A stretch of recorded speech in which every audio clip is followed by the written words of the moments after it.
사람들이 대부분 이 세대는 그 말세가 돼가지고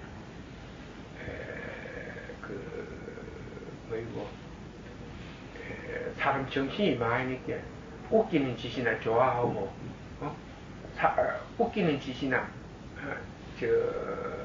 보러 데이고 웃기는 게 앞에나 서가 있는 이런 시대예요. 그리고 제가 대학에서도 분명히 말했습니다만 책을 통해서 나왔습니다만은 내가 말한 것은 1970년대 이후에 급격한 문명이 발달하면서 기계 문명이 일어나면서 사람들이 죽어서 영혼이 연회가 잘 안 돼요. 그래서 이 공간에는 너무 그 많은 영혼들이 설치고 있습니다. 왜 그러냐? 일을 안 하죠. 그 옛날에는 보면은 판매해야 돼, 밥해야 돼, 빨래해야 돼. 또 뭐 해야 되노? 여자들 할 일이 이거 길쌈해야 돼. 뭐는 풀 일이 없는 기라. 남자는 밥 갈아야 돼, 씨 뿌려야 돼, 뭐 나무 해와야 돼, 뭐 맨날 이러다 보니까 뭐 욕심에 딴 데 욕심을 내고 허영을 부리고 뭐 탐욕을 이렇게 시간이 없었는 거예요. 그러니까 그들은 죽었을 때 애착이나 한이나 이런 게 없으니까, 그리고 힘을 썼으니까, 일을 했으니까 그 기운이 그 의식이 기운을 가지고 있으니까 윤회가 되는 거예요. 이거는 빈들빈들 놀다가 욕심이나 불다 죽으니까 이게 힘도 없어. 내가 이건 세상이라는 활동의 법칙이요. 깨끗하지만은 가만히 꽈놓으면 가져와 놓으면 썩기 시작한다는 거예요. 우리가 가지고 있는 육체도 똑같은 거예요. 그 기운 기체도 의식의 기운도 활동을 안 하니까 몸이 힘을 안 쓰니까 그냥 몸속에서 죽을 지경이에요. 스트레스나 받다가 죽을 지경이에요. 이러다가 보니까 그런 영혼이 죽으면은 현재 이 탐욕이나 힘이 없어가지고 이 높이 오르지는 못하고 인간 세상을 빌빌 기대해야 되는 거예요. 기대해야 되는 거예요. 그래서 그로 인해서 오늘날 우리 사회에 나타나고 있는 병폐는 이루 말할 수가 없는 겁니다. 방금 한 생각이 나서 질문을 드리겠습니다. 공룡이 왜 죽었는가에 대해서 학자들이 설이 되게 분분한데, 공통적으로 생각하는 것은 어떤 그들이 살아가는 환경에 큰 충격이 있어서 결정을 했다라고 보는 게 지배적인 학설인데요.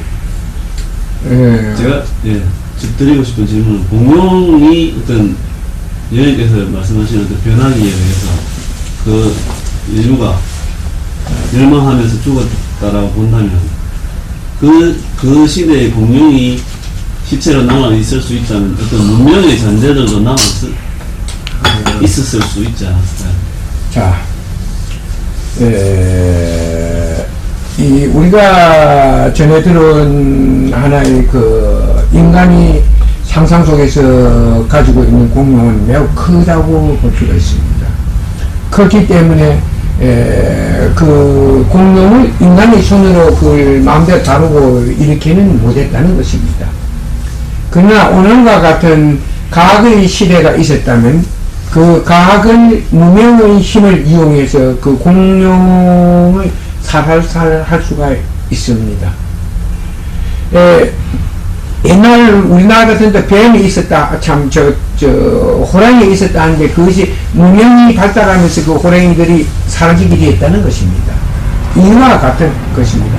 옛날에 우리나라에도 곰이 많았다는 게 문명이 발달되면서 그 운감이 야기된다 하니까 곰이 그냥 작살을 나게 되는 것입니다. 만일의 경우 우리는 하나의 인간 지배사회가 돌아옴으로써 공룡이 하나의 그 인간들이 만드는 하나의 무기에 의해서 멸종될 수도 있었다고 가정할 수도 있고, 두 번째의 가정은 그렇지 않고 공룡이 지배하던 세계가 있었다고, 이렇다면 그는 변하기 위해서 멸종하는 것입니다. 문명이 발달하지 않는 세계에서 공룡이 멸종했다면 그것은 어떤 환경이 존재했다는 것보다는 변하기에 의해서 멸종했다는 게 맞을 겁니다. 왜냐하면 어떤 환경이 있었다면 그것은 모든 생명체가 동시에 그 환경의 영향을 받아야 했다는 것입니다. 그럼 다 멸종해야 했죠. 그러니까 두 가지 설에 의해서 우리는 공룡의 멸종을 관찰할 수 있습니다. 하나는 인간이 개발한 새로운 무기의 힘에 의해서, 그렇지 않을 때 이 변화기 때 일어난 변화기 때 일어났던 일들에 의해서 이 공룡이 사라졌다는 것입니다. 실제 변화기가 온다면 인간 자체도 살아남는다는 숫자는 몇 명이 안 됩니다.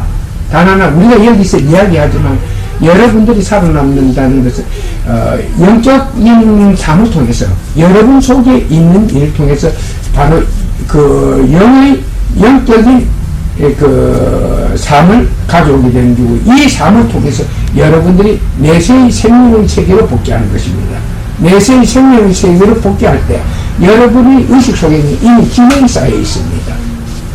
어떤 일을 어떻게 그 기능 속에는 어떤 일을 어떻게 움직일 수 있는가 하는 이런 기능이 쌓여 있다는 것입니다. 그것이 새로운 생명으로 태어났을 때 이게 거기서 나타나게 된다는 것입니다. 우리가 하나의 콩잎에서 그 모체에 있었던 일들이 새로운 생명이 부활하면서 어떤 식물에서 그 똑같은 현상을 볼 수 있습니다. 모체에 있었던 것을 똑같이 볼 수가 있습니다. 그러니까 우리는 내세에 고정 인간의 동물로 태어난다는 것입니다. 대부분은 인간의 형상을 가진 인간으로 복귀하게 될 것입니다. 그러니까 이 변화기가 현재와 같은 상황에서는 상당히 절망적입니다. 그리고 이상한 것은 6,000년이나 7,000년에 한 번씩 변화기가 왔는데도 지구상에서는 이 변화기에 대해서 정확한 기록이 없습니다. 두 번째, 실제적으로 이 변화기가 있었다는 걸 증명할 수 있는 것은 많아요. 실제 어디 가면 석상 같은 걸 깎아 놓은 게 있는데, 이런 석상의 연대 같은 걸 보면, 바위나 이런 거 보면 수천 년, 만 년 정도 된 게 있다고 이렇게 말할 수 있습니다. 바로 이렇게 어디 갔더니 이런 석상이 있었는데, 만 년 정도는 추정이 되는 것이다. 그러면 변하기 이전에 만드는 게 가라앉아서 되는 것입니다. 실제적으로 석기시대에 석상을 만든다는, 돌로 석상을 만든다는 것을 판단하는 것은 힘든 일이에요. 이 세부치가 개발이 되고 나서 상당히 영은 새가 개발이 되고 나서 이 석상 같은 걸 팔 수 있는 도구들이 만들어집니다. 예를 들어서 세부치 아무렇게나 가지고 돌을 빼고 팔 수가 없다는 것입니다. 그걸 파는데도 쇠의 강도가 있어야 된다는 것이에요. 그 강도를 뽑아낼 수 있다면 사람들이 어느 정도의 물질에 대한 성질을 만들어낼 수 있는 계산이 이미 성립되었다고 볼 수 있어야 됩니다. 이런 상황이라는 변화기가 지나고 난 2000년 정도는 지내야 가능한 것입니다. 그러니까 오늘날 우리 사회에서는 변화기라는 말은 하지만 또 그 변화기가 바로 영원한 세상을 있게 하는 하나의 길, 하나의 세상이 윤회하는 과정에서 세상이 새로운 세상으로 돌아오는 과정에서 일어나게 되는 것이 변화기라고 설명되는 게 아니고, 어떤 환경의 변화에 의해서 지구가 영하 몇십 도 간다 이런 철책설을 하고 있다는 것입니다. 그런데 이런 것은 이런 일이 사람들에게 전해지지 않는 것은 인간의 영혼이 망함으로 해서 세상에서 진실이 드러나는 것을 두려워한 귀신들이나 이런 장난에 의해서 있었던 일들이 전부 다 그냥 인간의 기억 속에서 사라지게 된 것입니다. 그러니까 항상 이 모든 결정체는 그 모체의 성질을 가지고 있습니다. 영혼의 모체는 우리의 삶이다 이깁니다. 우리 자신이 우리 자신을 영혼을 있게 하는 모체가 있습니다. 우리 자신의 삶이 바로 우리 자신의 영혼을 만들어내고 있다는 것입니다. 그 영혼이 또 미래의 나를 존재하게 하는 일이고, 그 영혼 속에 어떠한 일을 담아두느냐 하는 것이 미래의 어떤 나를 존재하게 하느냐 하는 것을 두고 나는 삶은 우리 자신을 있게 하는 길이다. 그 영원한 우리 자신을 있게 하는 길이다. 이렇게 설명하는 것입니다. 그러니까 항상 어떤 일을 알고자 할 때는 항상 상식적으로 모든 문제를 상식적으로 생각하면 됩니다.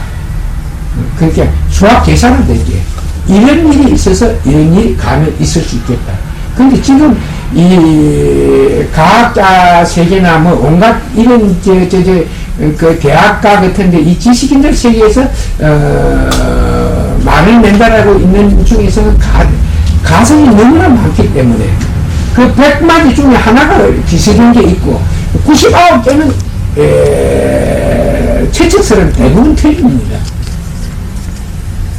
그 지구의 그 빙하 열대 지방과 빙하 지방이 생기는 것은 그 태양과 지구의 각도, 그 어떤 각도에 의해서 그런 게 생기는 거지 절대적으로 이유 없이 빙하기가 오고 하는 게 아닙니다.